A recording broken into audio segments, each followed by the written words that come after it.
Merhaba, kanalıma hoş geldiniz. Bu şık duvar süsünü yapabilmek için önce boncuklarla işe başlıyorum.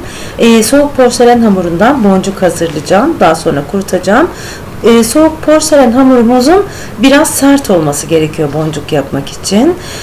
Ocağın üzerinde ben biraz daha fazla tuttum bu porselen hamurunu. Biliyorsunuz ben kendim hazırlıyorum bunları. Bu şekilde elimde yuvarlayarak üzerini düzleştirdim. Böyle bir form vermek istedim. Yuvarlak olanını da yapabiliriz. Daha sonra deliğini bir aparatla açıyorum ve genişletiyorum. Çünkü jüt ip geçireceğim. Jüt ipin geçebilmesi için biraz deliğin büyük olması gerekiyor. Alttan ve üstten bu şekilde bir fırçanın sapıyla yapıyorum, genişletiyorum ben bu deliği. Şimdi yuvarlak formunu yapıyorum. Size göstermek için yaptım. Bunları ileriki projemde kullanacağım. Bugünkü projemde sadece düz olan formunu kullanıyorum. Yine aynı şekilde delik açtık ve boncuğun deliğini genişlettik. Sonrasında da kurumaya bırakacağım. Bu şekilde elimizde yuvarlayarak şekil verdik. Evet. 2 gün ben bunları dışarıda balkonumda beklettim ve gerçekten takır takır kurudular. Şimdi melekli duvar süsümün ana gövdesini yapmak için taş tozundan harç hazırlayacağım. Bunun için kalıbı hazırlıyorum önce. Bir sıvı sabun şişesinin alt kısmını kestim. İçerisini yağladım. Şimdi taş tozu harcını hazırlıyorum. 2 su bardağı taş tozuna 1 su bardağından 2 parmak eksik olacak şekilde kafi geldi benim harcıma. Size de yardımcı olması için bu şekilde bardak ölçüsü yaptım ve iyice karıştırıyoruz. Suyla taş tozunun birbirine çok iyi karışmasını sağlayalım. Kabın kenarından dökelim. Ben ortadan döktüm, yanlış yaptım. O zaman kabarcıklar oluşuyor. Lütfen bunu kıyıdan dökelim. Daha sonra alt kısma kalp bağlayacağım. Bunun için de böyle bir kızımın çocukluğundan kalan bir kalıp vardı, onu kullandım. Üzerine böyle bir küçük çöp batırdım. Deliği biraz daha küçük olsun diye. Bunlara da büyük olan kalıbıma da pipet batırdım. Pipetin dibe iyice temas etmesini sağlayın lütfen. Benimki biraz yukarıda kalmış, o yüzden tornavidayla müdahale ettim ve açmaya çalıştım. Taş tozunun çok kuvvetli bir yapısı var.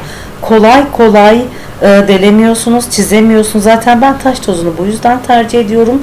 Sağlam diye. Ancak bir delik açmak da tabii ki çok zor oluyor. O yüzden öncesinde harç donmadan pipeti gerekirse elinizle bastırarak bekletelim.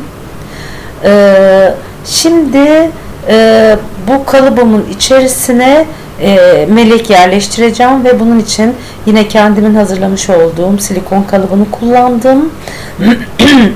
Bunun da videosu var. Videoların içerisinde kalıp hazırlama videom. Kalıbı yağladım. Soğuk porselen hamurumu yerleştirdim. Mesela bu porselen hamurumu pişirirken biraz daha yumuşak yaptım. Çok sertleştirmiyorum, kullanımı kolay olsun diye.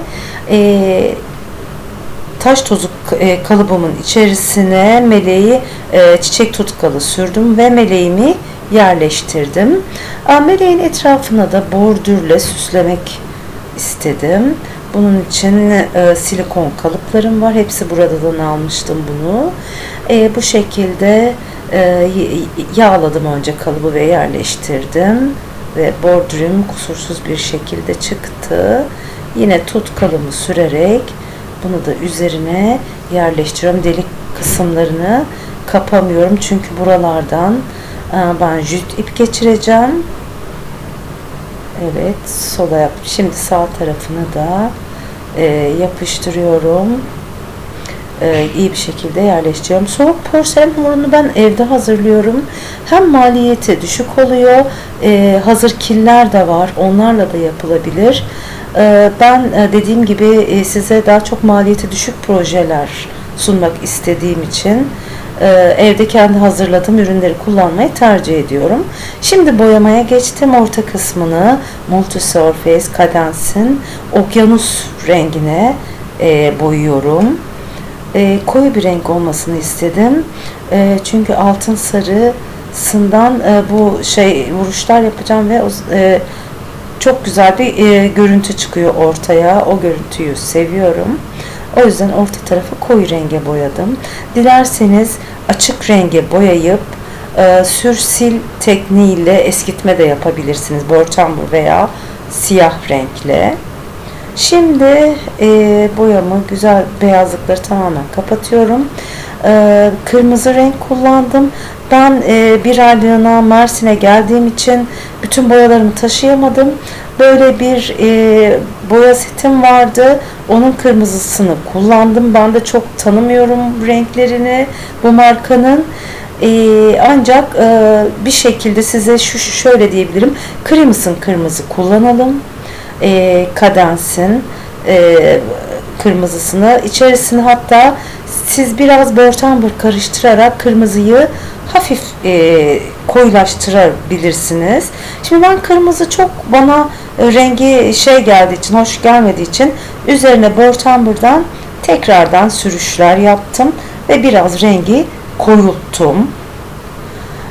Dediğim gibi siz kırmızının içerisine çok hafif borçambur damlatın, karıştırın ve bu kısmı o şekilde boyayabilirsiniz. Şimdi boncuklarımı yerleştiriyorum. Bir alta, bir üste olacak şekilde seçimimi yaptım. Şimdi bunları boyayacağım. Bunları da yine bir tanesini okyanus mavi rengine, diğerini ise antik altın rengine boyamayı tercih ettim. Cadence'in bu renk, Rich'in antik altın rengi, kalbi de yine antik altına boyadım.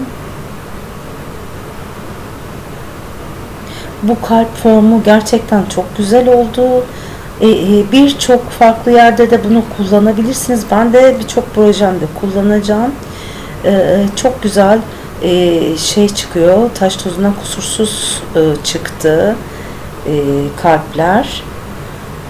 Şimdi meleğimi de ortaya çıkarmak için altın sarısından vuruşlar yapıyorum ve tam olarak